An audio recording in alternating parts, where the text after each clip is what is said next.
All right, thanks, Jim. And now we're going to take a look at some Friday action. First of all, Jeff, we have a Kentucky-Louisville game. Here's a game with Louisville. A rivalry game favored by 5. Totals moved up to 138.5. And you got the young kids of Kentucky against the defending champs.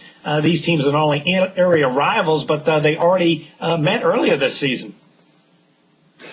Yeah, Kentucky won that game at 73-66, and it wasn't really a great game to watch. Louisville shot both teams combined for just 9 out of 40 from the three-point line, 23%. So it wasn't pretty, but Kentucky won that game. And it looks like the Kentucky freshmen have learned how to win just in the nick of time here. They beat 2 good teams, Kansas State and Wichita State. And Louisville won and covered against St. Louis, but they didn't look too good. They shot about 45% at 18 turnovers. So right now, with these 2 teams, Kentucky looks to be in the better form right now, although it's very recent for them. So right now, I don't have an opinion on it. I might maybe look at it more, but right now it's Louisville minus 5 points. I don't want to. That's a lot of points to lay against Kentucky, which seems to be peaking right now. But as of right now, this game's too close to call, John. And it should be a fun one on Friday. You know, looking back at that December 28th meeting, Kentucky won at home. They were a slight underdog of +1. The game went under the total of 147, but it barely went under, 73-66. Kentucky shot 43% for the game, Louisville 39%. But look at some of these shooting numbers by both teams, absolutely horrendous. They combined to go from three-point land, 9 of 40 shooting, and even the free throw shooting was just awful. Louisville, 14 of 22. Kentucky, 16 of 30 from the line. So even with all of those misses, it still nearly went under the total. This Kentucky team, the concern here for Louisville will be rebounding. Big, athletic. They're 5th in the nation in rebounding. Haven't always been great, which happens with young teams when stepping up in competition.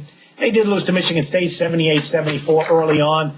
They played a hot Baylor team earlier on, and they lost 67-62. They lost to them, number 18, North Carolina, 82-77. They had a couple of close losses to LSU and Arkansas. The thing that concerns me is that the win they had against Wichita, well, they shot great, but the defense, they allowed 55% shooting to Wichita. The Shockers were 10 of 21 from long range. But that type of defense is not going to cut it in the tourney play like this, so that is a concern for me.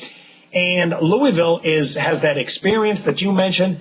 Very good team against the spread. And when they play on neutral courts like this, the Cardinals 22-7 against the spread. So the way I'm going to look at this, however, is with a higher scoring game than people in the odds makers expect. I mentioned that first game, how it probably should have gone over the total, despite all those misses at the line and long range. But also keep in mind, when Louisville plays non-conference games, 15-6 over the total, I think it's going to be a higher scoring game than people think. All right, before we get on to our final game on Friday, if you want to get free plays sent to your cell phone every day, if you want to get them from Dave Koken, just text Koken to 313131. If you want to get them from Jim Feist, these are free plays every day right to your cell phone. Just text winner to 313131.